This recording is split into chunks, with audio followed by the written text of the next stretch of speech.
그때에 발라단의 아들 바벨론 왕 무로닥 발라단이 히스기야가 병들었다가 나았다 함을 듣고 히스기야에게 글과 예물을 보낸지라. 히스기야가 사자로 말미암아 기뻐하여 그들에게 몸을 참고 곧 금과 향료와 외로운 기름과 모든 무기고에 있는 것을 다 보여주었으니 히스기야가 공중의 소유와 저런 궁의 소유를 보이지 아니한 것이 이에 선지자 이사야가 히스기야 왕에게 나아와 묻되 그 사람들이 무슨 말을 하였으며 어디서 왕에게 왔나이까 하니 히스기야가 이르되 그들이 원방 곧 바벨론에서 내게 왔나이다 하니라. 이사야가 이르되 그들이 왕의 궁전에서 무엇을 원하나이까 하니 히스기야가 대답하되 그들이 내 궁전에 있는 것을 다 보았나이다. 내 창고에 있는 것으로 보이지 아니한 보물이 하나도 없나이다 하니라. 이사야가 히스기야에게 이르되 왕은 만군의 여호와의 말씀을 들으소서. 보라, 날이 이르리니 내 집에 있는 모든 소유와 내 조상들이 지금까지 쌓아둔 것이 모두 바벨론으로 옮긴 바 되고 남을 것이 없으리라. 여호와의 말이니라. 또 내게서 태어날 자손 중에서 몇이 사로잡혀 바벨론 왕궁의 환관이 되리라 하셨나이다 하니 히스기야가 이사야에게 이르되 당신이 이른바 여호와의 말씀이 좋소이다 하고 또 이르되 내 생전에는 평안과 견고함이 있으리로다 하니라. 아멘. 오늘 본문 말씀은 유명한 말씀인데 또한 굉장히 당혹스러운 말씀입니다. 그래서 주석들을 찾아보아도 이건 참 당황이 된다, 해석하기가 당혹스럽다, 이런 표현들이 좀 나옵니다. 왜 이게 당혹스럽겠습니까? 히스기야 왕에 대한 이야기인데 히스기야가 굉장히 훌륭했다는 이야기를 쭉 하고 있었거든요. 열왕기도 그렇고 역대기도 그렇고 히스기야 왕이 꽤 괜찮은 왕이었다. 그래서 훌륭한 일을 굉장히 많이 했잖아요. 개혁을 했지 않습니까? 개혁을 해서 한 일 중에 가장 아름다운 일은 뭐냐면 유월절을 회복한 일이거든요. 그것도 북이스라엘이 아수르한테 망해버렸기 때문에 북쪽에 지도자가 없어요. 그렇다면 남쪽이 뭐 정치적으로 생각할 수 있거든요. 야, 북쪽 지도자 없다. 남북을 내 마음대로 통일해서 뭐 한번 국민을 규합시켜보자. 뭐 이런 식의 생각을 할 텐데 오늘날의 정치가들이 하는 일이 그거잖아요. 국민 통합 뭐 이런 거. 근데 그게 아니라 진짜 통합은 신약적으로 말해서 예수님 믿는 거다. 이걸 선포한 거거든요. 예수님 안에서 다 만물이 통일되는 거잖아요. 그래서 그거를 지금 이 사람은 예수님을 모르는데 구약 사람인데 그러니까 하나님께서 섭리하신 거고 계시죠 그게. 그래서 유월절을 회복했는데 남북을 한꺼번에 회복한 거예요. 너무너무 훌륭한 일을 했잖아요. 그 외에도 훌륭한 일이 너무 많아요. 그래서 다른 사람들이 볼 때 히스기야가 너무 훌륭하기 때문에 아수르가 남유도를 쳐들어왔는데 하루아침에 18만 5천 명이 죽어버렸어. 이렇게 되는 거거든요. 그러니까 아수르 대군 18만 5천 명이 하루아침에 죽을 정도로 위대한 왕, 히스기야 왕이고, 근데 그러다가 병에 걸렸어요. 근데 그 병도 하나님의 기적적인 일로 말미암아 나아버렸잖아요. 그래서 생명이 15년 연장되었다는 그 얘기인데, 그렇게 훌륭한 사람이면 계속해서 훌륭한 일을 해야 될 것 같고 좀 믿음의 어떤 행동과 신앙이 나와야 될 것 같은데 이상하게 끝나더라는 거죠. 히스기야 얘기가 오늘 끝나거든요. 39장에서. 어떻게 끝나냐 하면 바벨론의 정치가들, 그러니까 바벨론의 방백들이 아직 바벨론이라는 나라는 강대국이 되기 전입니다. 신흥 바벨론. 아직은 아수르가 강대국이고 바벨론은 약간 좀 귀퉁이의 나라. 근데 앞으로 이제 초강대국이 될 예정이죠. 그러니까 초강대국이 되려고 여러 가지 전략을 짜고 있을 거 아닙니까 지금. 그래서 다른 나라들을 좀 정탐해보자라는 전략이 있을 것이고, 그런 차에 소문이 들려오기를 남유다의 히스기야에게 이런저런 여러 가지 일들이 있었는데 그 중에 가장 신기한 것은 병 걸려서 죽는다 그랬는데 태양이 멈추고 뒤로 10도로 물러가더니 게다가 무화과를 으깨서 발랐더니 병이 나았대. 도대체 히스기야는 쟤네들은 여호와를 신을 믿는다는데 도대체 그 전력이 뭐며 비결이 뭔지 알아보자 이렇게 안 했겠어요 바벨론이. 그래서 정탐꾼을 보낸 거란 말입니다. 그랬더니 히스기야가 어이없게도 어이없는 행동을 해버리죠. 정탐꾼에게 다 보여준 거죠. 나라의 보물과 무기고를 다 보여줬다는 말은 어떤 국방의 전략이 없다는 말이잖아요. 이 왕이 무능하다는 얘기 아닙니까? 그리고 또 이제 제일 마지막에 방금 읽은 제일 마지막 부분이 뭐냐 하면 이사야 선지자를 통해서 너 이제 망한다. 너희 나라가 완전히 다 잡혀가게 될 것이다. 그래서 오늘 제목이 뭐예요? 남을 것이 없으리라. 네 지금 보물 다 보여줬는데 그거 하나도 안 남고 다 없어질 거야. 게다가 네 몸에서 난 후손들 몇 명이 바벨론으로 잡혀가요. 내시가 될 것이다. 환관이 될 것이다는 말을 해버린 거잖아요. 그 여기까지도 당혹스러워요. 지금 히스기야가 한 실수에 대해서 당혹스럽고, 근데 거기에다가 대한 히스기야의 반응이 최고로 당황스러운 거거든요. 요것 때문에 항상 걸리는 거고 해석이 안 되는 거죠. 뭐라고 반응했습니까? 히스기야가 제일 끝에 여호와께서 하신 그 말씀이 좋습니다 이렇게 말하고, 좋소이다 하고 또 이르되 내 생전에는 평안과 견고함이 있으리로다 하니라, 이러고 끝내버렸어요. 아무런 해석도 없고 설명도 없고. 이거 무슨 뜻이냐면, 내 후손들 중에서, 손자의 손자 중에서 잡혀간다는 얘기군요. 내 때까지는 괜찮네요. 됐습니다. 나는 뭐 떵떵거려 살 수 있네요. 요 반응을 했다는 얘기거든요. 이것 때문에 주석을 찾아봐도 히스기야가 아주 큰 실수를 했고, 너무너무 왕으로서 무책임한 행동이다. 왕이면 후대를 생각하고 조국을 생각해야 되는데, 망하든가 말든가 내 때만 괜찮으면 된다라고 반응했으니까 아주 무책임한 행동이다라는 이런 표현들이 많습니다. 근데 하나 더 이제 잠깐 말씀드리면, 자주 말씀드리는 요 검정색 주석, 저건 이제 박윤선 목사님, 박윤선 주석인데, 박윤선 목사님은 개인적으로 저의 어떤 영웅이었고 되게 존경했습니다만은, 그러니까 복음안에서는 조금 달리 생각할 수도 있습니다. 그러나 개혁주의 신학을 그래도 우리나라에서 한 분이란 말이에요. 적어도 무슨 총신, 장신은 많이 변했습니다. 그래도 장신, 고신, 합신이면 스승님이 한 분이란 말이에요. 박윤선 목사님. 박윤선 목사님은 뭐라 그랬냐면, 히스기야의 이 무책임해 보이는 표현이나, 그러나 이것은 방종이나 교만이나 무책임함이 아니고, 나에게 주어진 이 은혜가 너무나 감지덕지, 이것만이라도 감지덕지해서 황송한 감사의 표현이다. 이렇게 써놨어요, 주석에. 놀라운 거예요. 그러니까 제가 지금 하고 싶은 말은, 그분이 율법주의도 있고 개혁주의적으로 문자적으로 한 것도 있어 복음이 아니다 손 치더라도, 적어도 장로교회라는, 방금 말한 그 4개 교단이 메이저 교단이란 말이에요. 장로교회면은 적어도 장로교회니까 개혁주의고, 개혁주의는 이렇게 해석하는 거란 말입니다. 이거는 은혜다라고 해석하는 거란 말이에요. 근데 개혁주의에 속했다는 이 목사, 제가 목사 아닙니까? 뭐라고 해석해 왔느냐 하면, 제가 이러면 안 된다고 그랬단 말이에요. 제가 강도사 때 청년들 모아놓고 이 부분 성경 공부하면서, 무책임하잖아 히스기야가. 니들이 순장이고 니가 조장 맡았는데 책임감이 있어야 돼, 이랬단 말입니다. 그게 그리스도적 행동이라는 거예요. 우리가 어떤 신앙이라는 이름으로 성경을 항상 문자적으로 해석하니까, 아까 질문하셨잖아요. 행위, 그 다음에 자유의지를 가지고 선하게 하자는 말을 자꾸 하게 되거든요. 그게 이제 문자적으로 보게 되는 것이고, 그렇게 종교가 우리를 가르쳤고요. 그런 거예요. 하나님은 지금 그 말씀 하시는 것이 아닐 거라는 말입니다. 그런 상황에서 이제 주석들을 보니까 당혹스러운 거죠. 말이 안 되니까. 히스기야가 왜 이렇게 무책임한 행동을 하지? 이렇게 되는 거죠. 좀 더 해석을 해봅시다. 자, 어떤 배경입니까? 다시 1절로 가가지고, 그때의 발라단의 아들 바벨론 왕 무로닥 발라단이, 바벨론이 아직은 약소 국가인데, 무로닥 발라단이라는 놈이 점점 계략을 쓰고 있구나, 강대국이 되겠구나, 이걸 우리가 느끼면 되고, 그 무로닥 발라단이 히스기야가 병들었다가 나았다 함을 듣고 히스기야에게 글과 예물을 보낸지라. 외교 사절단을 보냈겠죠. 이 바벨론이 볼 때 유다는 탐구해야 될 나라입니다. 연구 대상. 그래서 저 나라가 가지고 있는 어떤 비결을 빨리 수입해와서 강대국이 돼야 될 거 아니에요. 얼마나 대단한 사절단을 보냈을까요? 오늘날에도 외교 사절단이라면 어마어마하게 보내고 막 공항에서 의전 영접 할 때도 하잖아요. 뭡니까? 의장대 이런 거 굉장히 멋있었겠죠. 그다음에 글과 예물까지 가지고 2절 히스기야가 사자들로 그 외교 사절단들로 말미암아서 기뻐가지고 선물도 많이 받고 뇌물 받으니까 얼마나 기뻤겠어요. 기뻐하여 그들에게 보물 창고 곧 은금과 향료와 보배로운 기름과 모든 무기고에 있는 것을 다 보여주었다. 무기고라는 말에는 각주가 붙어 있네요. 뭐라고 되어 있습니까? 보옥고라고 되어 있네요. 그러니까 옥 또는 금은보화를 두는 창고니까, 그죠? 나라의 모든 재정 상태, 아니면 나라의 모든 비밀, 1급 비밀 이런 거, 군대 생활할 때 비합소 이런 거 있었잖아요. 비합소라는 용어 안 썼습니까? 여러 선배님들은. 우리 때는 비합소라 그러는데, 비밀 합동 보관소. 그게 무기고란 말이에요. 그건 아무나 안 보여주는 거란 말이에요. 근데 저는 이걸 왜 알까요? 2급 비밀 취급 인가자거든요.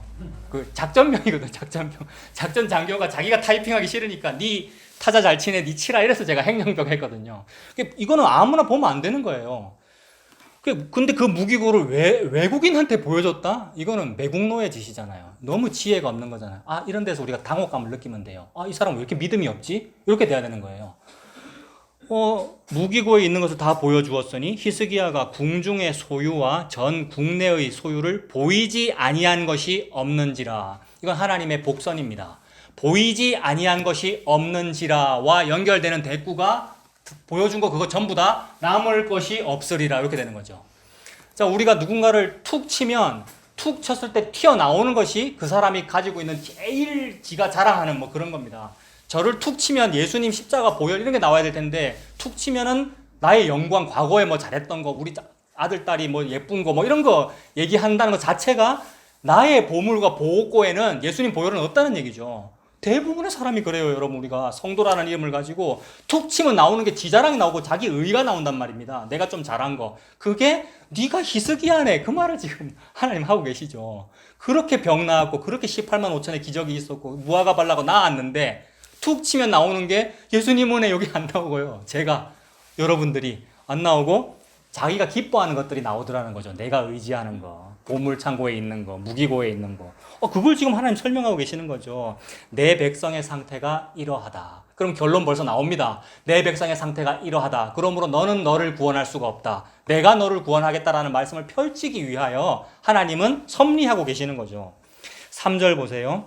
이에 선지자 이사야가 히스기야 왕에게 나와 묻되, 자 이제 이사야 출동합니다. 말씀이 임했다는 거죠. 이사야는 선지자니까. 그래서 하나님께서 말씀하는 거죠. 지금 히스기야에게 나와 묻되 그 사람들이 무슨 말을 하였으며 어디서 왕에게 왔나이까 하니 히스기야가 이르되 그들이 멀리에서 왔습니다. 곧 바벨론에서 내게 왔나이다 하니라. 이사야가 이르되 그들이 왕의 궁전에서 무엇을 보았나이까 하니 히스기야가 대답하되 그들이 내 궁전에 있는 것을 어떻게 봤다고요? 다 보았습니다. 이거 계속 복선이죠. 다 봤기 때문에 남을 것이 없으리라. 여기 하는 거거든요.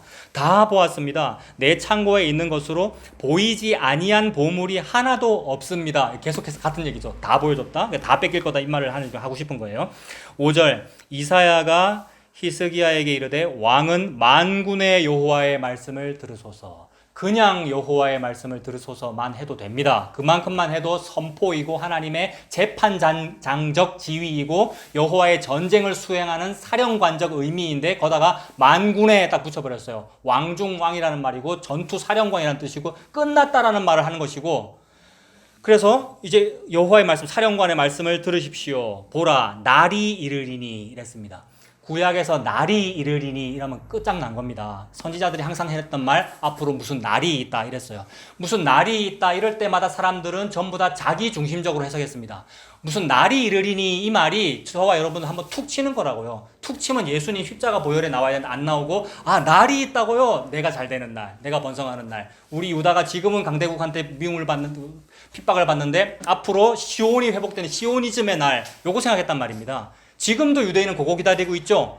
그리고 그 생각으로 성경책을 보는 이방인들이 하는 운동이 뭐냐 하면 BTJ 운동이에요. Back to 예루살렘. 그래서 다시 돌아가자는 거잖아요. 그래서 거기 복음 전하러 가자는 거잖아요. 물론 복음 전하고 싶은 그런 열정은 있어야 되죠. 그런데 그렇게 문자적으로 이루어지는 그 BTJ, Back to 예루살렘, 그 예루살렘이 시온이 아니란 말이에요. 그 문자적이고 물리적인 예루살렘은 오히려 하나님께서 그걸 보고 바벨론이라 그러고 애굽이라 그런단 말입니다. 그래서 예수님은 그 애굽인 예루살렘에서, 애굽인 유다에서 탈출하시는 분이죠. 예수님은요.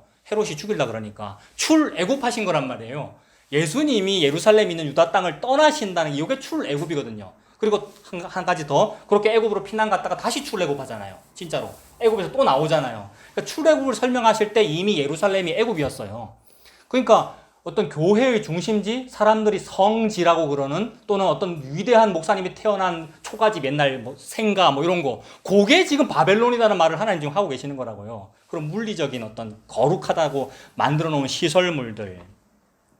근데 그거 회복되는 날을 보고 날이라 그랬어요, 구약에서는. 근데 지금 신약도 그러고 있다는 것은 심각한 거죠. 왜냐하면 그 날이라고 하는 것은 물리적인 그 회복을 보고 날이라 그러지 않고 예수님을 보고 날이라 그러는데, 그래서 예수님이 내가 바로 그 때고 그 날이고 내가 그 성전이고 내가 그 집이다 라고 교회를 세워놨는데, 그래서 교회의 머리가 예수님이고 교회라고 하는 건물을 만들어놨다 아닙니까? 보이지 아니하는 건물. 요게 그 날이거든요. 심판이 끝나버린 것이고 그 날이 완성됐는데 아직 그 날이 안 왔네요 라고 기다리고 있는 것이니까 그걸 보고 예수님 안 믿는다 그러는 거죠. 그래서 이렇게 예수님을 안 믿는 모습이 어떻게 나타났냐면 대표적인 게 성전 건축입니다. 예수님이 그날에 성전을 다 완성했다는 것이 안 믿어지니까 예수님 믿는다고 말을 하면서 건축 헌금을 걷는 거란 말이에요. 내가 건축을 하는 것이고. 이게 가장 대표적인 사건이에요. 그 외에도 부차적인 거 너무 많겠죠. 무슨 여기를 제단이라 그런다든지 새벽 제단이라 그런다든지 하나님께 내가 뭘 올려드린다든지 그런 말은 쓸 수 있어요. 그러나 신앙 고백이 그게 아니란 말이에요. 왜냐하면 예수님께서 다 하셨으니까. 그런 상태를 말하는 거예요. 근데 지금 하나님은 그런 물리적인 그 날 말고 무슨 날이 있어 이랬어요. 보라, 날이 이르리니 네 집에 있는 모든 소유와 내 조상들이 오늘까지 쌓아둔 모든 것이 다 잡혀갈 거다. 그래서 물리적으로는, 즉 역사적으로는 하나님이 요때 말씀하신 이 날은 뭐 시공간에서 말하면 뭐 BC 586년 뭐 이런 식으로 되겠죠. 바벨론이 쳐들어와서 예루살렘 완전히 무너지고 예루살렘 성전이 무너지는 그 사건을 지금 물리적으로는 하나님 말씀하신 거죠. 근데 그것은 장차 어떤 일에 대한 예표입니까? 예수님이 십자가에서 무너질 거다는 거죠. 그러니까 예수님이라고 하는 보물이 남을 것이 없으리 다 잡혀가니까 예수님이 죽어버렸잖아요. 없어져 버렸잖아요. 남을 것이 없는 상태란 말이에요.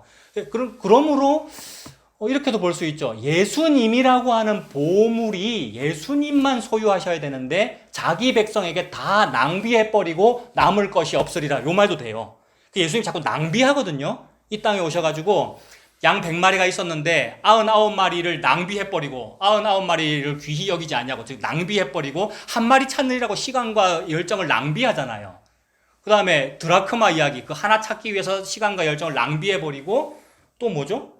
그 부자 주인의 불의한 청지기가 주인의 것을 낭비한단 말입니다. 그 불의한 청지기는 누구를 말하냐면 예수님을 의미하죠. 예수님이 이 땅에서 불의를 했단 말입니다. 예수님은 이 땅에서 불의하게 사셨어요. 그러면 누가 의롭게 살았습니까? 바리새인, 서기관, 사두개인들이 의롭게 살았지 예수님은 이들이 볼 때 불의하게 살았다고요. 근데 주인이신 부자가 불의한 청지기를 칭찬하는 것을 통하여 예수님이 봐라, 내가 옳고 니들이 틀렸잖아 라는 말씀을 하시는 거죠. 그 불의한 청지기의 죄목은 뭡니까? 주인의 것을 낭비한 거예요.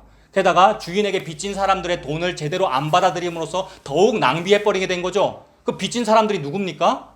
그의 백성들이죠. 죄인들. 그의 백성들이 주인에게 빚졌는데 그것을 대신 갚아주며 대신 값을 줄여주고 안 갚아도 되도록 만들어주는 분이 예수님이라 이 얘기라고요. 이게 불의죠.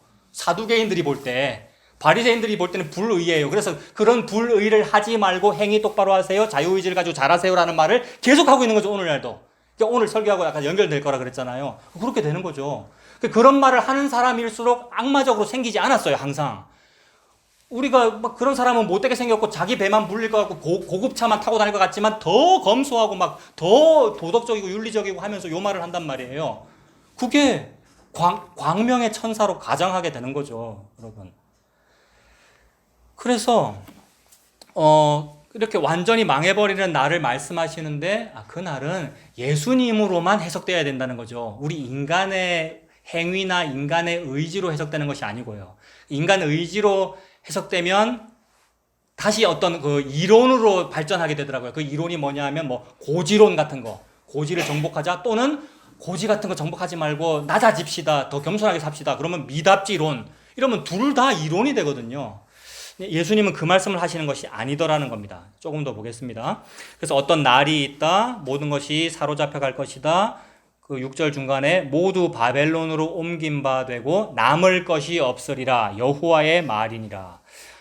여호와의 말이면 그 말대로 이루어지죠. 말씀은 하늘에서 출발하여 땅으로 떨어져 빗방울이 아무것도 못하고 돌아가는 것이 없는 것처럼 말씀은 반드시 이룬다. 그러니까 이 말 이루는 이 일을 사람이 하지 아니하고 말씀이 스스로 하십니다. 그 말씀이 스스로 일을 하거든요. 그래서 하늘에서 말씀이 출발하여 이 땅에서 걸어다니며 일한 그분이 예수님이에요. 그러니까 예수님이 이걸 이루어요. 뭐를? 남을 것이 없는 일을 예수님이 하셔요. 그래서 십자가에서 하나도 안 남기고 다 줬잖아요, 여러분. 물과 피를 다 쏟으시고 이걸 먹어라 그랬고 이 피를 마셔라 그랬고 남을 것이 없어요. 나한테 다 줬다는 얘기예요. 그 남을 것이 없으리라 여호와의 말이니라. 자, 다시 또 리마인드 하기 위해서 문자적으로는 요거 바벨론에 포로 잡혀간다는 얘기죠. 앞으로 망할 거라는 얘기죠. 그러므로 히스기야는 이제 두려워해야 되고 큰일 났다. 그래 하지 마세요. 이래야 되죠, 지금. 너그 나라 망할 거라 그랬으니까 우리 왕자들 잡혀가면 안 돼요 라고 반응해야 돼요, 지금. 자, 7절. 또 너에게서 태어날 자손 중에서 몇이 사로잡혀 바벨론 왕궁에 환관이 되리라 하셨나이다 하니, 실제로 이제 지금 생명이 15년 연장되었습니다만은 그러다가 3년쯤 지났을 때에 므낫세라는 아들을 낳죠. 이 므낫세가 나중에 죄짓고 굉장히 교만하거든요. 이스라엘 역사에서 가장 악한 왕은 북쪽 왕이 아니라 남쪽의 므낫세다 이러거든요. 가장 악한 왕이었단 말이에요, 므낫세가. 근데 그 므낫세가 결국 악한 짓 하다가 잡혀가거든요. 아수르 바벨론으로. 요 말대로 되죠. 그러다가 다시 돌아와요, 회개하고. 놀라운 거예요, 이것도. 가장 악한 죄인인데 회개했다. 이게 놀라운 거라고요. 이게 나에게 임한 은혜잖아요. 60억, 70억 인구 중에 가장 악한 죄인이 누굽니까? 나잖아요. 근데 내가 예수님 믿었다 이 말은 지금 그런 사람이 회개했다 이 말이라고요. 구약이 이미 보여줬던 므낫세를 통해서. 그리고 그 이후에도 이제 나중에 뭐 여호야김이니 시드기야니 눈 뽑히고 뭐 잡혀가잖아요. 그다음에 다니엘과 친구들 잡혀가죠. 그 바벨론도 다 요 얘기죠. 그리고 실제로 다니엘과 친구들은 무슨 직책을 받은 겁니까? 가서 바로 국무총리 된 게 아니고 왕립 환관학교에 3년 입학했다 아닙니까? 그러니까 왕립 환관학교니까 졸업하면 환관되는 거죠. 거세당하고. 근데 그들이 뜻을 정하여 왕의 살인미를 거부하고 믿음 지켜서 하나님의 역사가 나타나니까 거세 안 당했다 이 얘기거든요. 그 국무총리 되잖아요. 그러니까 요 말씀대로 지금 이루어질 거란 말이에요. 환관으로 잡혀갈 위기이고요. 자, 그렇게 됐습니다. 8절에 히스기야가 이사야에게 이르되 당신의 이른바 여호와의 말씀이 좋소이다. 놀라운 표현인 거예요.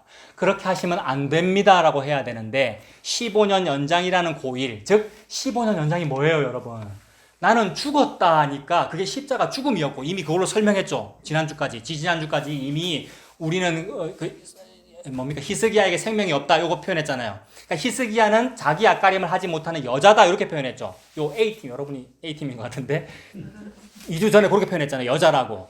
그게 죽었다라는 얘기거든요. 내 안에 생명이 없다는 뜻이니까. 근데 죽었는데 무화과 붙이고 해가 10도를 뒤로 물러가 15년 살았다라는 말은 사망인데 생명이 주어졌다는 것이니까 십자가와 부활을 의미하는 것이고, 그래서 히스기야가 단순히 생명이 15년 연장됐다, 그것 때문에 참 좋다, 이렇게 보면 그거는 이 세상의 기복주의하고 똑같잖아요.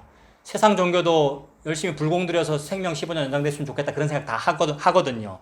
근데 히스기야가 15년 연장된 게 그에게 개인적으로 뭐가 좋은 일이겠습니까? 15년 연장됐다 해도 시한부잖아요. 그러면 15년이 아니라 앞으로 몇 년인지 모르지만 니 더 살 거야 이러면 좋지만 15년 더 살 거야 이러면은 그러니까 15년이 꽤 기니까 좋은 건가 그 생각도 듭니다만은 그것도 시한부잖아요. 여러분 불안할 것 같은데 14년쯤 되면 불안할 것 같은데. 그러니까 이건 좋다는 의미는 뭐냐 하면 죄인은 회개하고 복음 알면 그거 보고 좋다 그러거든요. 하나님은. 그러니까 하나님께서 생명을 주었다 이 말은 너에게 복음을 주었다, 예수님을 줬다 이 말이거든요. 그거를 우리 인간의 문자적으로 표현하면 15년 연장됐다 이렇게 표현하는 거죠. 근데 우리가 이제 문자에만 집중해서 야 15년 더 살게 됐어 좋겠다 이렇게 보면 세상의 기복주의하고 똑같다고요. 다만 히스기야에게 없던 생명이 주어졌다. 나에게 없던 생명이 뭐지? 예수님이라고 하는 생명이잖아요. 나 원래 흙인데 이 흙에게 없던 생명은 예수님을 의미한다. 그러므로 예수님으로 해석됐다 이 말입니다. 언제 죽어도 괜찮은 상태 이거라고요. 그런 상태에 앞으로 자식이 잘못됩니다가 대수냐 이 말이에요. 히스기야는 아무렇지도 않다 이 말입니다. 내 손자 때 잘못되든지만 아무 상관없다 이 말이에요. 이게 인간의 눈에는 너무 무책임하게 보이고 조상이 뭐 이런 너 이렇게 보이는데 아니요. 하나님 안에서의 완전한 자유와 안식을 말하는 거라고요. 아, 그때 뭔 일이 일어나든 하나님 알아서 하시는 거군요. 좋습니다. 저는 예수님 복음을 알게 되었어요. 요걸 보고 천국 갔다고 그러거든요. 근데 천국에 못 간 상태가 어떻게 되느냐 하면, 여러분 죄송합니다만 우리 중에도 그래. 나도 그럴 때가 있고 우리 중에도 그럴 때 있으면 뭐냐 하면은 나는 이렇게 예수님 믿고 복음을 아는데 내 일가천척 또 내 손자, 내 부모님 저 사람은 몰라요. 내 혈육인데 제가 몰라요. 내가 너무 마음 아파요. 그런 마음이 있어야 돼요. 그런데 그것 때문에 내가 불안하거나 책임감을 느끼거나 복음을 못 전해가지고, 그러니까 거룩한 책임감 이런 거 말고 마음의 부담과 부자유한 거 있죠. 그게 지옥을 사는 거잖아요. 하나님 알아서 하는 거란 말이에요. 그렇다고 하나님 알아서 할 거니까 방종해라, 니는 절에 다녀라 이렇게 할 필요는 없고, 틈만 되면 전해야죠. 틈만 되면 복음 전하고. 그러나 내 책임과 어떤 내 의무가 아니라는 거죠. 즉 내가 서원맹세하여 이룰 일이 아니라는 거죠. 왜요? 민수기 30장 너는 여자야, 네 서원맹세는 남편이 이루는 거야 이렇게 되는 거잖아요. 남편이 책임지는 거야 또는 아버지가 책임지는 거야. 민수기 30장 이미 봤죠. 그렇게 되는 거죠. 그러니까 히스기야는 그거를 깨달았다 이 뜻입니다. 15년 연장되었다는 말은 생명을 얻었다는 말이죠. 그러므로 뭐라고 말하게 되느냐 하면 아멘만 하게 되죠. 좋소이다 이게 아멘이잖아요. 게다가 실제로 말씀이 좋소이다 하고 또 이르되 내 생전에는 평안과 견고함이 있으리로다라고 했는데 그 평안이 예수님이고요. 여러분, 평안이 뭡니까? 예수님입니다. 샬롬이 예수님이잖아요.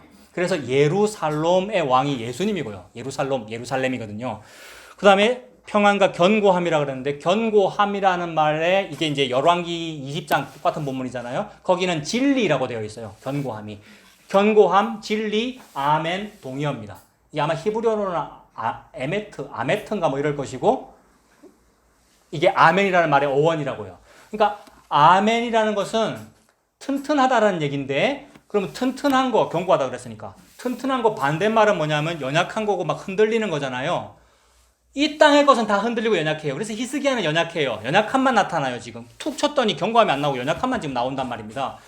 근데 튼튼하다는 말은 이 흔들린 것들은 전부 그림자들이었고 본체였다는 말입니다. 본체는 튼튼하거든요. 회전하는 그림자가 없으시고. 그 본체가 누구냐면 예수님이죠. 예수님 알아먹었다는 표현이에요. 지금 아멘을 했다는 것은. 그러니까 이건 너무나도 책임감 있는 왕의 표현입니다. 히스기야가 진짜 왕이다 이 말입니다. 그러니까 제일 훌륭한 왕이죠. 그렇게 보면 히스기야는 누구를 의미하냐 하면 예수님을 의미하죠. 게다가 왕 자기 자신과 나라에게 임할 바벨론이라고 하는 환란을 아멘한 상태잖아요. 우리나라가 앞으로 망함이 맞습니다라고 한 거잖아요. 이거 하신 분이 예수님이잖아요. 겟세마네 동산에서 십자가에 자기를 내어드리며 아멘 아버지의 뜻대로 되기를 원하나이다. 그러니까 히스기야 항상 말씀드리죠. 히스기야라는 사람 개인을 의미하고 동시에 성도를 의미하고요. 히스기야가 하나님의 백성이잖아요. 성도를 의미하고 동시에 예수를 의미한다고요. 전부 동의해요. 그래서 예수님과 성도는 십자가에서 하나가 됩니다, 여러분. 성도가 어찌 천국에 갑니까? 예수님이기 때문에 가는 겁니다. 예수님과 하나가 되거든요, 십자가에서. 그래서 하나님 지금 큰 말씀하시는 거 히스기야를 통하여 히스기야라는 한 사람 개인의 삶과 동시에 메시아를 보여주는 것이고, 왜 히스기야가 메시아를 보여주죠? 히스기야의 조상이 누구지요? 다윗이니까. 마태복음 1장이 그 얘기니까. 아브라함과 다윗의 자손 이름 쭉쭉쭉 이름 중에 히스기야 나오죠? 낳고 예. 그렇게 되는 거죠. 그래서 이 본문은 전혀 당혹스러운 본문이 아니구나. 예수님을 의미하는 것이고 예수님 믿는 자의 그 안식을 의미하는 거구나. 앞으로 무슨 일이 벌어져도 괜찮군요. 저에게는 평안이 있군요. 라고 말하게 되는 거. 이게 얼마나 안심이 되는 이야기입니까? 그래서 좀 더 구체적으로 살펴보면 히스기야라는 어떤 그 사람, 즉 나라고 하는 성도 개인의 삶은요. 그 모습에서는 항상 이런 무책임함 밖에는 안 나옵니다. 이걸 좀 더 쉬운 말로 표현하면 히스기야가 되게 뻔뻔하잖아요, 지금. 지에게 집비 모르는 그런 상황이잖아요. 나에게는 평안이 있으니까 괜찮다, 이것이. 그러니까 어떤 무책임함이 나오는 것이 마땅합니다. 조금만 더 말씀드리면, 노예는 무책임하면 안 되거든요, 여러분. 노예, 주인의 종은 무책임하면 안 돼요. 근데 아들은 좀 무책임해도 돼요. 왜냐하면 주인이 아빠기 때문에. 이런 상태, 여러분. 내 아들은 좀 저한테 잘못해도 됩니다. 왜냐하면 내 아들이기 때문에 나는 용서해 주거든요. 그런 뻔뻔함, 이런 거죠. 그래서 그러한 뻔뻔함의 차원 또는 무능력하다는 의미로 죄밖에 안 나옵니다. 히스기야에게는. 그래서 저도 옛날에 그랬다고 말씀드렸지만 이 본문 읽으면서 히스기야에게 자꾸 부담을 준 거거든요. 우리가. 히스기야 네가 바벨론 앞에서 좀 더 잘했어야지라는 부담을 준 건데 그게 사실은 히스기야한테 부담을 준 게 아니고 읽고 있는 나한테 부담을 준 겁니다. 나에게 앞으로 바벨론 방백이 찾아오면 나는 요렇게 해야지 라고 스스로 피드백을 한 거거든요. 그러면 짐만 더 진 거예요, 여러분. 내 위에. 짐을 예수님께서 다 해결하셨는데 그걸 믿고 있는 내가 앞으로 나는 사업하다가 앞으로 나는 일상생활에서 요 경우에 나는 히스기야처럼 안 하고 나 다르게 행동해야지, 요게 부담을 짊어진 거라고요. 근데 내가 아빠인데 내 아들이 내보는 데서 그거 하고 있으면 나는 그 당장 벗겨버립니다. 네가 이거 왜 줘? 얘야. 내 딸인데. 딸은 맹세하는 거 아니야, 얘야. 이거 민수기 30장. 여러분, 이렇게 되는 거죠. 하나님 그 말씀하시는 거죠. 자, 다시 또 반복합니다. 그래, 그 히스기야가 그렇게 죄만 나오는 이유는 하나님이 일부러 그렇게 하셨기 때문입니다. 무슨 말씀을 하고 싶으셨었죠? 그 부분 찾아볼게요. 702페이지. 구약 702페이지 역대하 32장 31절.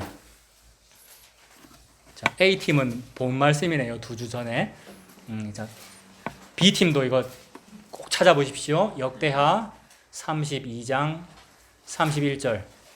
이 모든 일이 생긴 이유는 요거 때문입니다. 31절. 그러나 때문이죠. 그러나 바벨론 방백들이 히스기야에게 사신을 보내어 그 땅에서 나타난 이적을 물을 때에 하나님이 히스기야를 어떻게 했다고요? 떠나시고 그의 심중에 있는 것을 다 알고자 하사 시험하셨더라. 히스기야 자유의지 가진 사람 맞죠? 근데 다른 모든 행동들이 나오는 것은 지 자유 때문이 아니고 하나님이 이렇게 했다는 거죠. 하나님이 네 어떻게 되는가 한번 보자라고 떠나봤다는 거죠. 하나님이 떠나보면 사람에게는 죄밖에는 안 나옵니다. 하나님이 같이 계셔도 죄만 짓는 게 우리거든요, 사실. 근데 같이 계셔도 죄만 짓는데 하나님이 죄 아니라고 해주는 거잖아요. 왜 그게 효과가 있느냐면 하나님은 재판장이거든요. 하나님이 그거 죄 아니라 그러면 죄 아닌 거예요. 그러니까 아들은 뻔뻔할 수 있는 거죠, 아빠 앞에서. 그 상황이에요. 하나님은 떠나셨어요. 이 떠나셨다는 이 표현이 마음대로 하도록 내버려 두심이거든요. 이게 어떤 저주스러운 표현입니다. 일단은 네 마음대로 하도록 내버려 뒀다 이 말은 지옥 보내겠다는 표현이니까. 근데 동시에 마음대로 하도록 내버려 두심으로써 너의 존재를 드러나게 하겠다는 말입니다. 존재를 드러내서 구원하실 거거든요.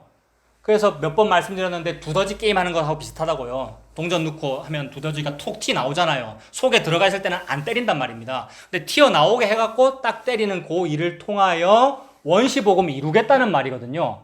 죄가 드러나게 하려고. 그래서 선악과 없어도 되는데 있는 이유는 죄가 드러나게 하려고 그러는 겁니다. 선악과를 왜 먹었지? 죄가 드러나게 하려고요. 죄가 드러남으로써 죄인은 반드시 예수님이 필요하거든요. 예수님의 필요함을 나타내려고 선악과가 있는 것이고 율법이 있는 것이고 내 죄가 드러나는 거죠. 그래서 그렇게 하려면 하나님이 떠나야 됩니다. 하나님이 떠나면 죄만 보여요. 빛이 없으니까. 그래서 히스기야에게는 죄만 나왔습니다. 이 하나님께서 떠나신다는 표현을 신약에서 또 찾아볼게요. 로마서 1장 신약 240페이지. 하나님은 일부러 떠나십니다. 그래서 버린 백성을 지옥 보내려고 떠나시는 그 표현도 되지만 동시에 자기 백성을 일부러 떠나십니다. 하나님은 자기 아들 예수님을 드러내기 위하여. 로마서 1장도 그런 표현들이 나와요. 1장 24절에 그러므로 하나님께서 그들을 마음의 정욕대로 더러움에 뭐 한 겁니까? 내버려 두사. 하나님이 내버려 두면 뭐만 나오겠습니까? 그 24절 뒷부분은 뭐 피조물을 조물주보다 더 경배고 우상숭배가 나오는 거나 이렇게 보면 되죠. 하나님이 나를 떠나면 나는 항상 우상숭배만 나와요. 26절은 이 때문에 하나님께서 그들을 부끄러운 욕심에 내버려 두셨죠. 내버려 두면 그 26절 어간에는 뭐가 나온다는 얘기입니까? 동성연애가 나온다는 말이죠. 그래서 우리 모두가 동성연애자인데 보수 기독교는 동성연애 반대 집회를 하고 그러죠. 이게 성회와 대회로 모이는 것이 역겹다라고 표현하신 하나님의 뜻입니다. 우리가 동성연애자인데 우리에게 동성연애밖에 안 나오는데 그걸 모르고 다른 물리적인 동성연애자를 욕하고 있는 형국이란 말이에요. 그 물리적인 그들이나 이들이나 똑같이 하나님 앞에 죄인이다라는 말씀을 함으로써 니나 예수님 필요하지 라는 말씀을 하는 거죠. 하나님이 진짜로 하고 싶은 것은 사람으로 하여금 죄 짓게 하고 싶은 것이 아니라 예수님 믿게 하겠다는 거죠. 예수님이 필요하다는 것을 하나님께서 증거하고 계시는 거죠, 지금.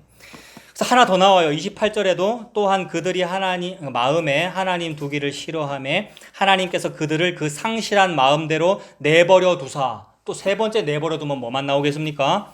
29절에 다 적혀 있는 거죠. 불의, 추악, 탐욕, 악의, 시기, 살인, 분쟁, 사기, 악독, 수군수군함, 당짓는 거 이게 다 나온다는 거죠.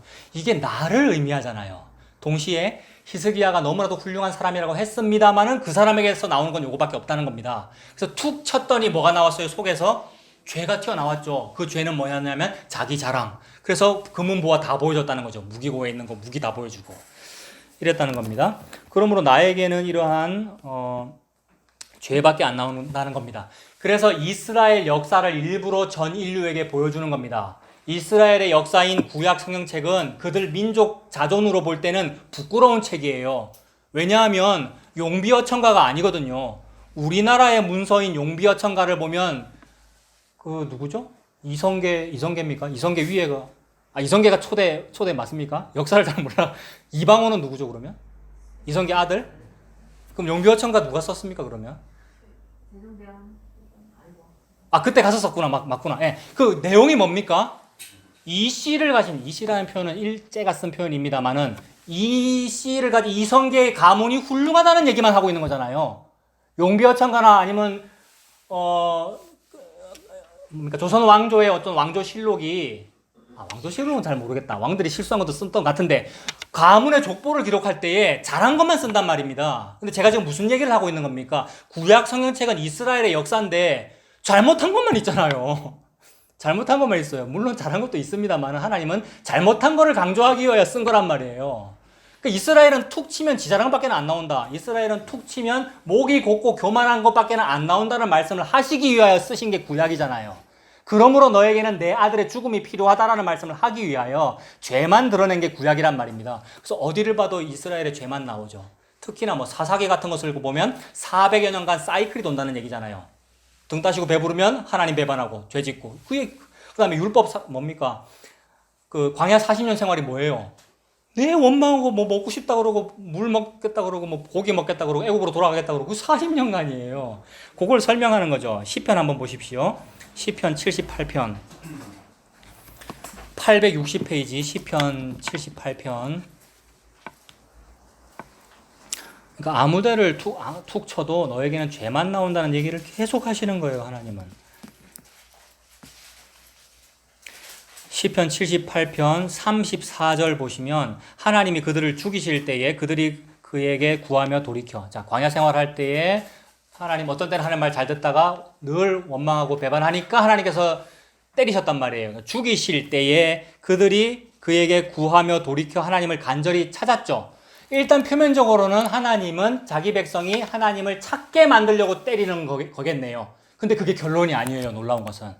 때릴 때 또는 자 보세요. 하나님이 자기 백성을 잠깐 버릴 때 아까 떠나셨다 그랬잖아요. 버릴 때 또는 다시 찾으려고 때릴 때 하나님이 그 이후의 상황을 몰랐겠냐는 겁니다. 내가 히스기야를 떠나면 히스기야가 죄만 지을 거라는 것을 모르고 시험했겠냐는 겁니다. 이거 2주 전에 다 설명했죠. 이미 다 알고 죄만 나올 거라는 걸 알고 일부러 떠난 거잖아요. 그러면 죄 지으라고 그랬다는 거잖아요. 그래서 이게 뭐하고 연결됩니까? 너 예수님 필요해라는 거 연결되는 거잖아요. 그것도 알았고 그 다음에 돌이켜 간절히 찾을 거라는 것도 알고 떠난 거잖아요. 그 말은 내가 너 때리면 돌이켜 간절히 찾는 그 회개하는 그 모습 그것도 너 거짓말인 거 내가 다 알아. 이 말입니다, 여러분. 이게 결론이에요. 그래서 요것마저도 거짓말로 드러나야 예수님 필요한 거예요. 나는 그래도 복음이 전달되면 저는 회개하는 사람이잖아요. 요것도 자기 의라 이 말입니다. 요걸 하나님이 알고 쳤다 이 말이에요. 그래서 돌이켜 간절히 찾는다고 돼 있잖아요. 34절에. 근데 이거 사이클 또 돌아요, 여러분. 그래서 우리가 여전히 살잖아요. 지금 우리가 2021년인데 또 내년에 22년 될 거예요. 23년 될 거고요. 언제 죽을지 몰라요. 죽어야 끝나요. 뭐가? 요 사이클이. 그래서 예수님 믿고 그거 사는 거예요. 내가 그 죄인 맞군요. 라면서. 사이클이 아직 안 끝났다 그랬습니다. 제가 방금 35절 보세요. 하나님이 그들의 반석이시며 지존하신 하나님이 그들의 구속자이심을 기억하였도다. 누가 기억한 겁니까? 백성이 두드리 맞으니까 이제 기억했다 이 말이에요. 근데 이 기억이 며칠 갈까 이 말입니다.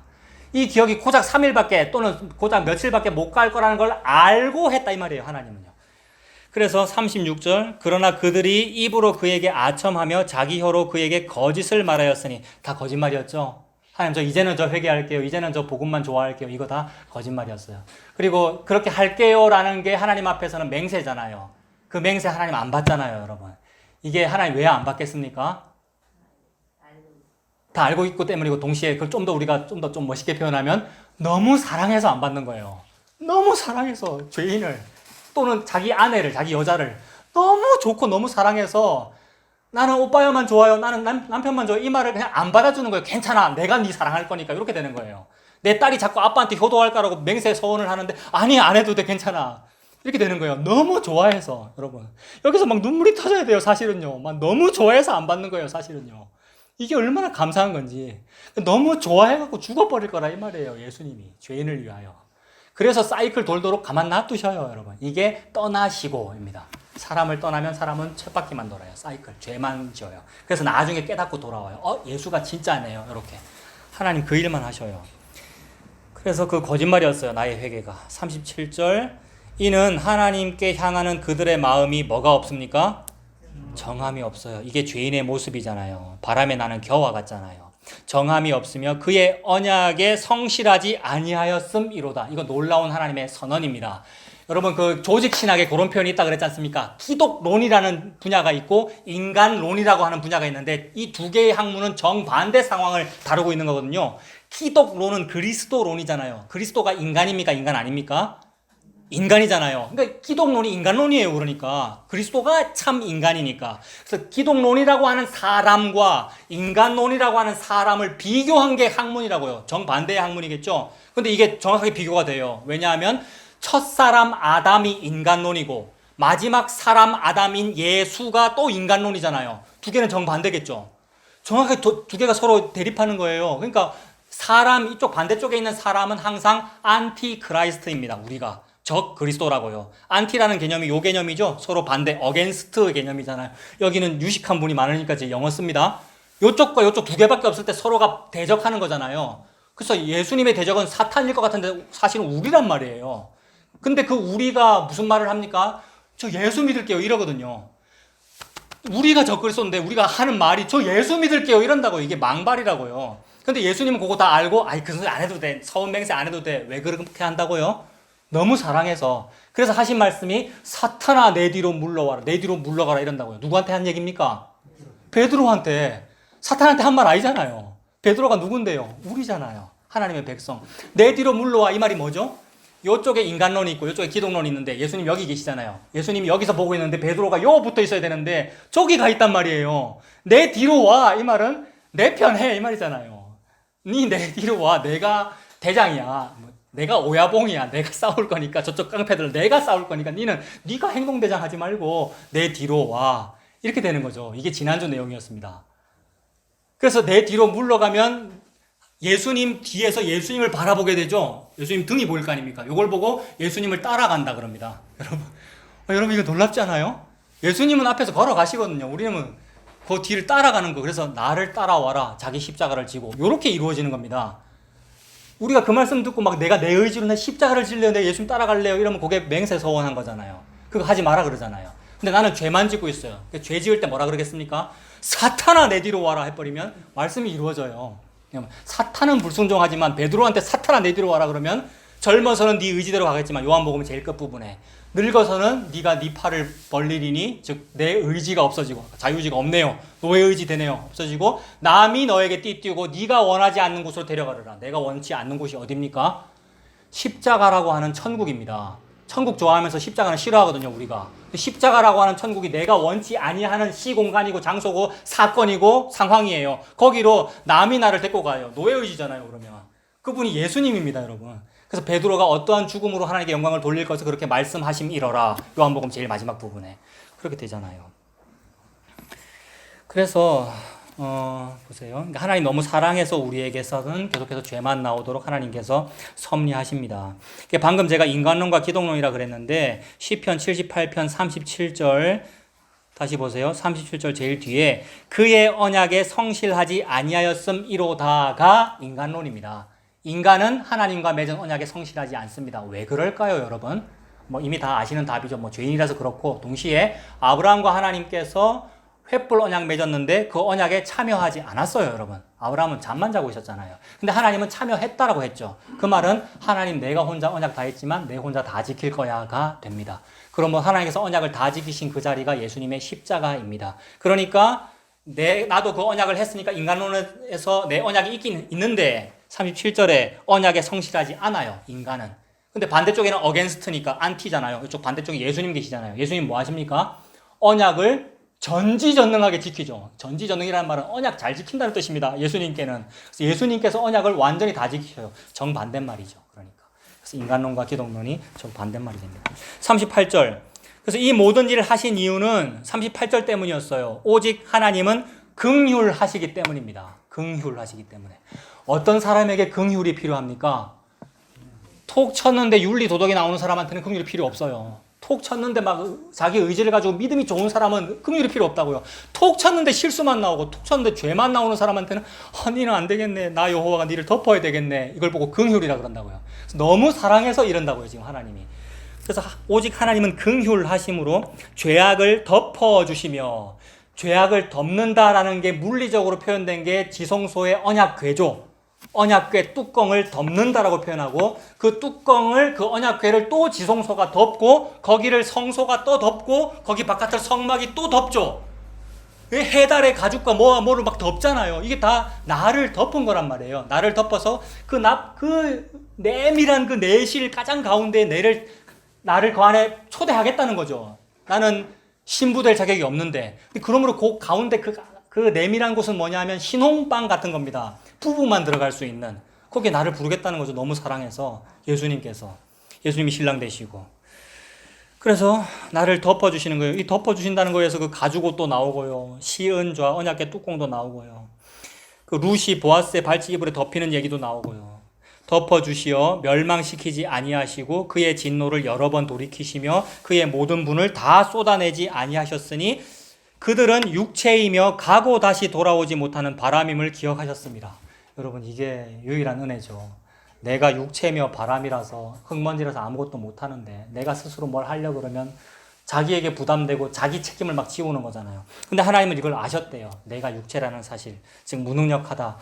나를 가만 놔두면 병 걸려서 지금 당장 죽게 되어 무화과 안 바르면 안 되는 그런 상태다라는 것을 하나님은 아신다는 거죠. 바람임을 하나님께서 기억하셨습니다. 자, 이렇게 되면 요쯤 되면 또 이제 회개해요. 하나님 자꾸 반복합니다. 이쯤 되면 또 회개하고 또 은혜가 좀 임하는 것 같은데 여러분 설교 끝나고 돌아가시면 여러분 또 다르게 사실 거잖아요. 여러분 오늘 설교 끝나고 저 집에 가면 애들한테 짜증 낼 거잖아요. 여러분 하나님 그 얘기 또 하는 겁니다. 여러분 그래서 그 뒤에 얘기 또 죄 얘기예요. 지루하게 반복이란 말이에요. 400년 사이클 사사기. 그래서 보세요. 또 죄지어요. 56절. 그러나 그들은 지존하신 하나님을 시험하고 반항하여 그의 명령을 지키지 아니하며 그들의 조상들 같이 배반하고 거짓을 행하여 속이는 활같이 빗나가서, 그러니까 속이는 즉 잘못된 활과 같이 빗나간대요. 그래서 이 관역에서 빗나가다를 죄라고 한다. 이런 설교 들어보셨습니까? 그거 헬라어로 하마르티아라고 하는데 관역에서 빗나갔다는 말이거든요. 하마르티아 우리말로 번역하면 죄거든요. 이 말이에요. 그러니까 남은 죄만 짓는다는 거죠. 그래서 60절 보십시오. 60절. 사람 가운데 세우신 장막 곧 실로의 성막을 떠나시죠. 여러분. 자, 이게 핵심입니다. 하나님이 이미 떠나시고 시험하시는 것 때문에 사람에게는 죄만 나온다 그랬죠. 그 죄만 나오는 그 시점에서 이제 힘들고 배고프고 어려우니까 가끔씩 회개하고 그랬죠. 근데 그것도 다 거짓말이었죠. 그래서 궁극적으로 진짜로 떠나는 일이 벌어진다 이 말입니다. 그럼 하나님이 떠나면 어떤 일이 벌어지겠습니까? 자, 지금까지 다 얘기해서 2주 전까지 다 얘기해서 죄만 나온다고 했는데 그 모든 일 떠남의 궁극에는 무슨 일이 벌어지냐면 나에게 빛이 없으니까 상징적으로 그 해도 빛 잃고 이렇게 됩니다. 그래서 해가 10도를 뒤로 물러가거나 해가 기능을 잃거나 아니면 해가 아얄론 골짜기 기브온 위에 멈추거나 이거 다 설명했잖아요. 그죠? 태양이 멈추는 것 같은 천지개벽과 같은 어떤 사건이 하나 벌어진다. 이게 떠나는 일이라고요. 그럼 하나님이 나를 떠났으니까 무슨 말을 하게 되겠습니까? 엘리 엘리 라마 사박다니 하게 돼요. 나의 하나님 어찌하여 나를 떠나십니까? 라는 말을 하게 되죠. 그거 설명하려고 하나님은 자꾸 떠났다 그런 거예요. 그래서 떠나면 죄져요. 떠나면 아수르 쳐들어오고요. 떠나면 바벨론 쳐들어오고요. 계속 반복된 거잖아요. 구약에서. 그 모든 반복들이 여러 모양과 여러 부분과 모양으로 설명되다가 이 모든 일 마지막에는 마지막을 보고 날이라 그러거든요. 구약의 선지자들이 마지막 날을 준비해라 또는 마지막 날이 온다. 오늘도 그랬잖아요. 무슨 날이 이르리니. 그 날이 엘리 엘리 라마 사박다니의 날이라고요. 그러므로 그 날에 말씀하신 분은 예수님이잖아요. 십자가에서 엘리 엘리 라마 사박다니 했잖아요. 그러므로 예수님이 종말이라고요. 마지막 날이고 예수님이 겪은 일이 하나님의 떠남이라고요. 하나님이 떠남이 예수님이 십자가고 그 십자가 때문에 하나님이 나에게 영원히 같이 계시는 거잖아요. 하나님이 떠남으로 말미암아 즉 남을 것이 없는 것 때문에 모든 것을 다 가졌어요. 이게 예수님의 십자가 죽음과 부활이다라는 말을 하나님 그렇게 하시는 거예요.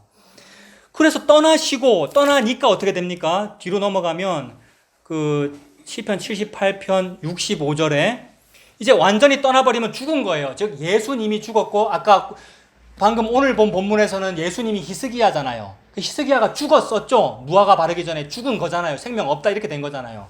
그래서 죽었어요. 근데 생명이 주어졌으니 15년 더 살았다. 이게 부활이잖아요. 이게 65절이에요. 시편에서 보면 그때에 주께서 잠에서 깨어난 것처럼 포도주를 마시고 고함치는 용사처럼 일어나사 떠남이 죽음이었고 이제 사흘 뒤에 부활입니다. 전부 예수님으로 연결하면 돼요. 모든 성경책은. 그래서 잠에서 깨어난 것처럼 부활이잖아요. 포도주를 마시고 고함치는 즉 용맹하게 일어나는 용사처럼 일어나서 그 십자가의 죽으심과 부활이 뭡니까 여러분?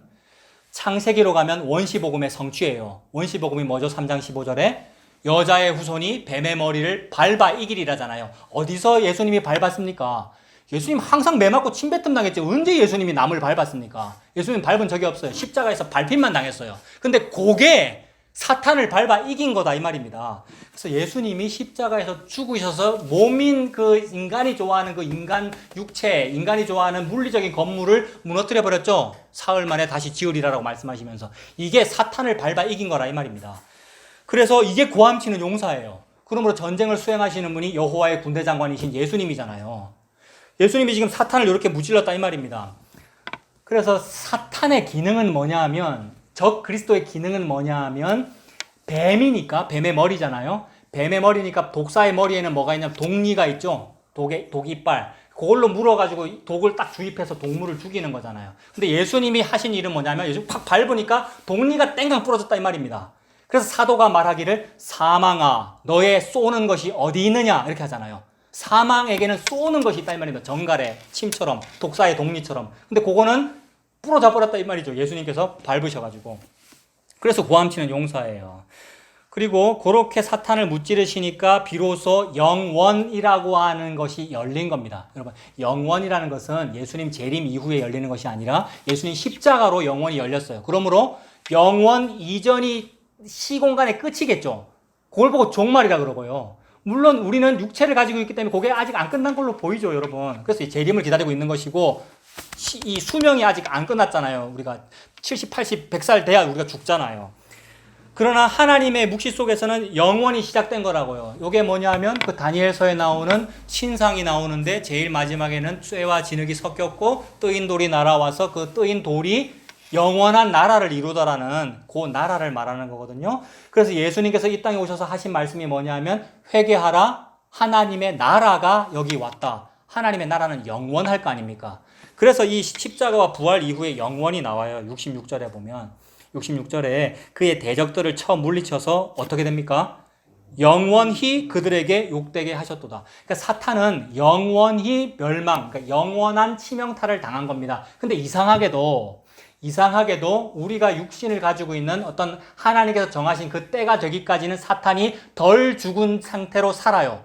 요게 성경 여기저기에 표현되더라고요. 어렴풋이는 들어봤던 것 같았는데 말씀으로 내가 확인하지는 못했는데 이번 주에 다니엘서를 보니까 7장 8장 어간에 사탄이 4개의 얼굴의 모습으로 나타나는데 어디는 사탄이 뭐죠? 곰, 표범, 그다음에 독사 이런 모습으로 나타나는데 4개의 얼굴로 나타나는데 독사에 해당하는 놈이 죽임을 당했어요. 그러니까 마치 전체 중에서 일부만 상한 것 같이 표현이 돼요. 근데 나머지는 하나님께서 생명을 허락하셨다는 표현이 나와요. 그리고 요한계시록에도 여전히 마귀가 활동하는 그런 모습들이 나타나잖아요. 그것이 예수님께서 분명히 십자가에서 다 이기셨는데 이상하게도 우리의 시공간에서는 마귀가 여전히 생존하여 활동하는 모습으로 하나님께서 놔두셨다고요. 근데 그럼 무섭잖아요. 마귀가 지금 살아가지고 우리를 공격한다 그러면 무섭잖아요. 근데 두려워하지 말라 그러거든요. 이상하게.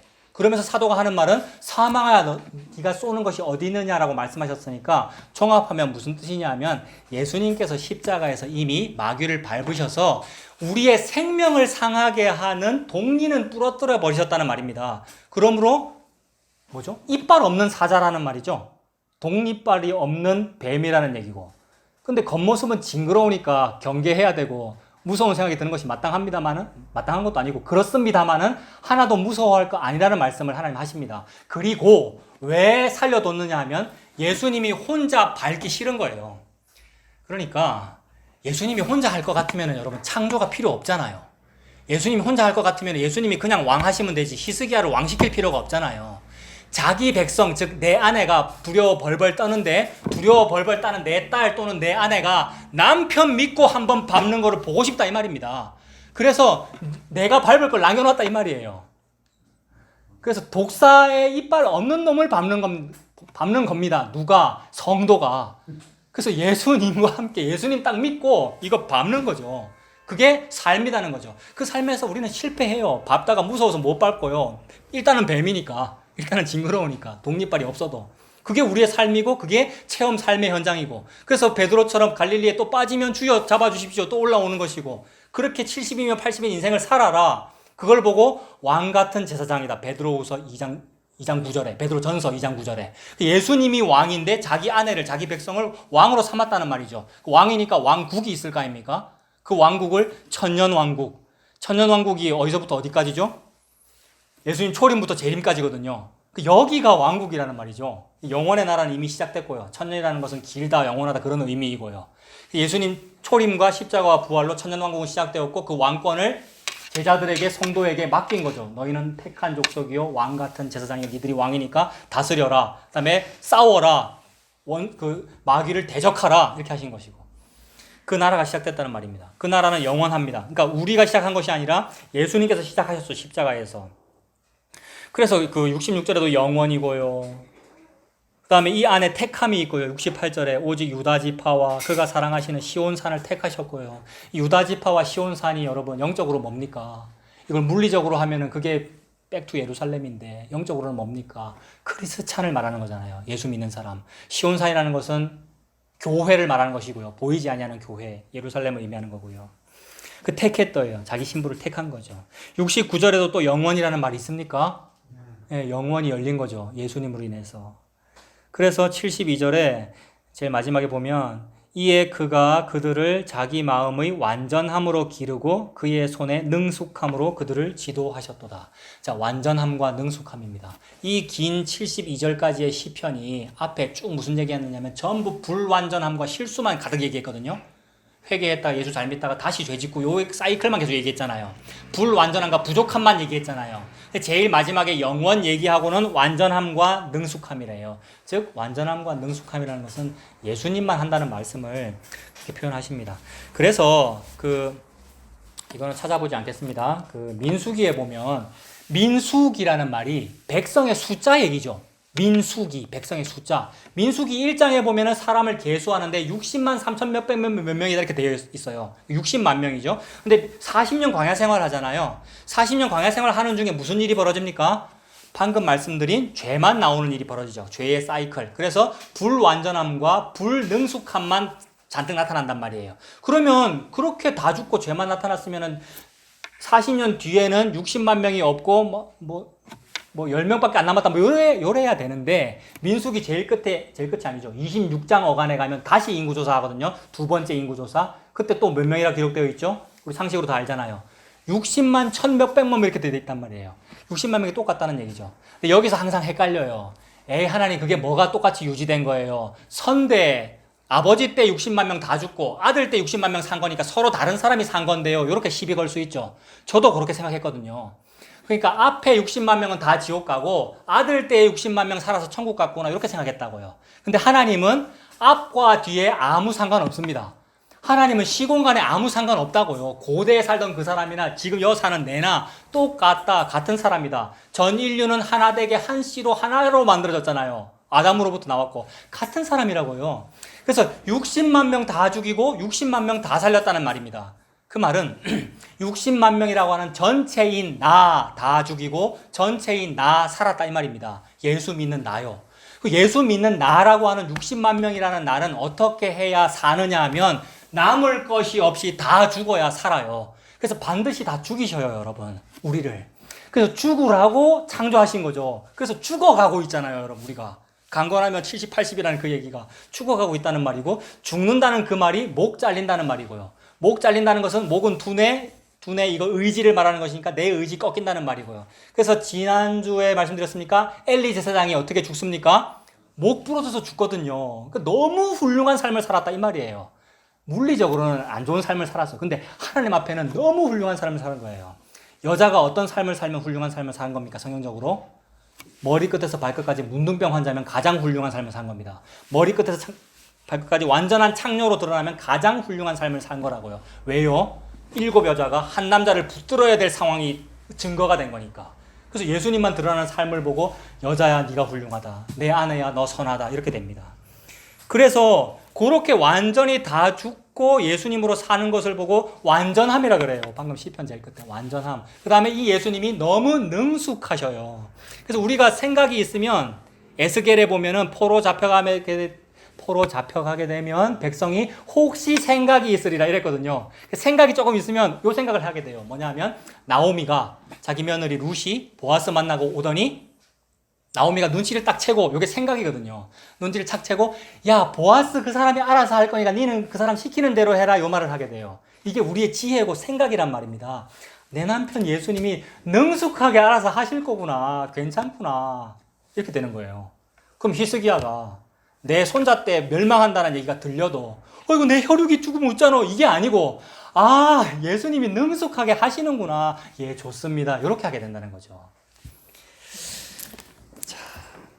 제가 지금 마지막에 막 줄이려고 하고 있는데, 자, 이 부분 하나 더 찾아보고 우리 마치겠습니다. 디도서, 신약에서 또 한번 확인해야 되겠죠. 디도서 한번 보세요. 349페이지. 디도서 여러분. 디도서 3장에 보면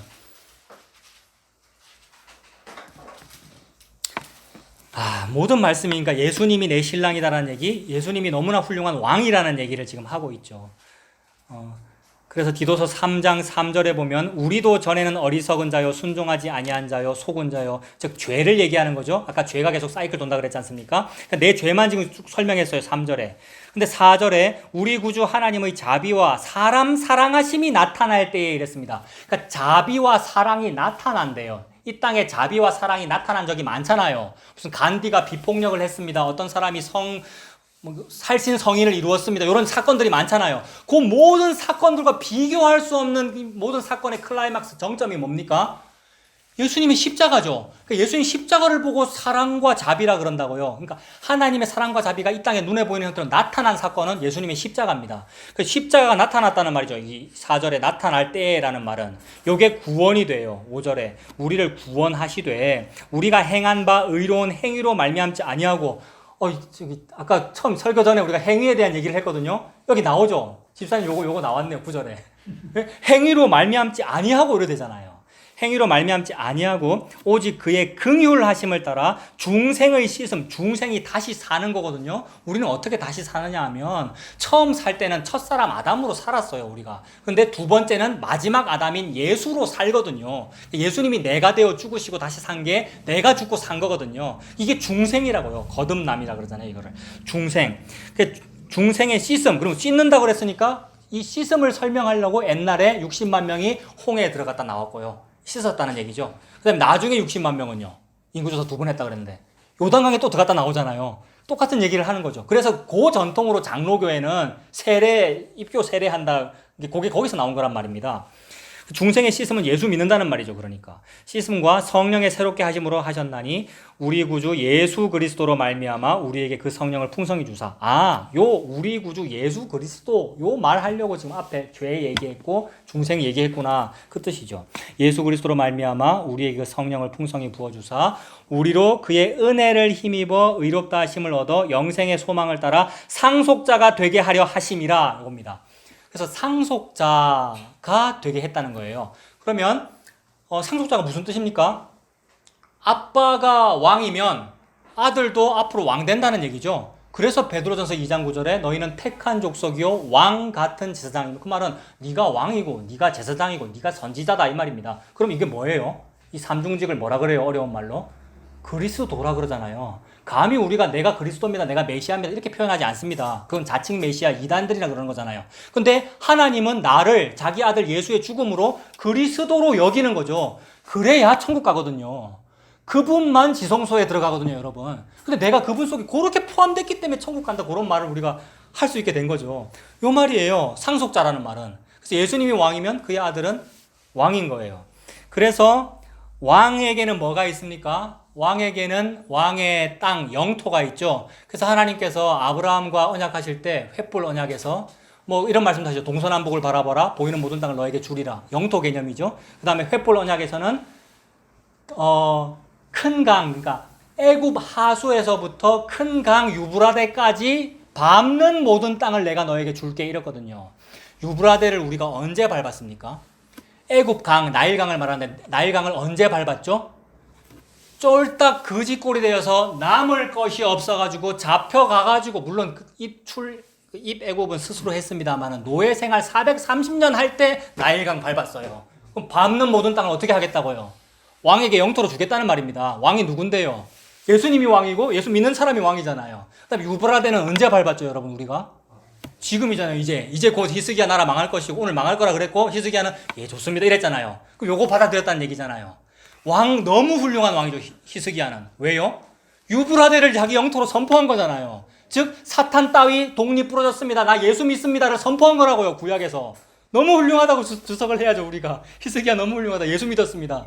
우리도 예수 믿습니다. 요 고백만이 왕권을 사용하고 있는 거예요. 내가 지금 사탄을 밟은 거예요. 어떻게? 포로 잡혀가가지고 바벨론에 잡혀갔잖아요. 바벨론이 유브라데 강변이거든요. 유브라데 밟는 곳을 니들 땅이 되게 하겠다라고 약속하셨거든요.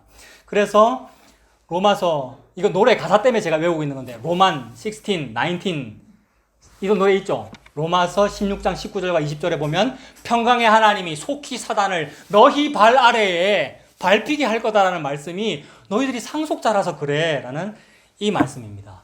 이 예수님 믿고 사시는 저와 여러분들 다 되시기를 바랍니다.